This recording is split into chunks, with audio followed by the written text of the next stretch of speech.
For so many of us, it matters less what happened to these banks than what happens next, and questions about how it impacts us. So we went to the Federal Deposit Insurance Corporation and Professors Nakul Kumar and Mary Hansen to verify.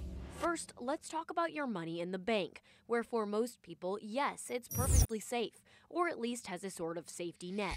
The FDIC ensures that if a bank fails, deposits are protected up to $250,000 per account holder.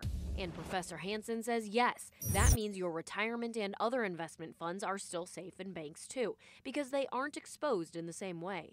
The main way that the value of your assets could be affected is if this crisis is allowed to spill out onto the wider economy. Though Professor Kumar says if you are worried about the risk from overall economic uncertainty, Might be a good time to have conversations with your retirement advisors and your financial planners to see that your investments are in more conservative portfolios.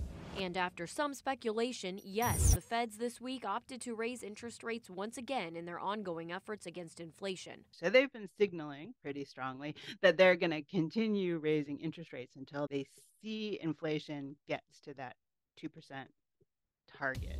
The biggest piece of advice from our experts is to make sure you don't have more than $250,000 in any one account, but otherwise they say you don't really need to do anything right now. It is, though, worth sticking with the news as we learn more about what regulators might do to prevent future banking collapses and what they might do to further tackle inflation as well.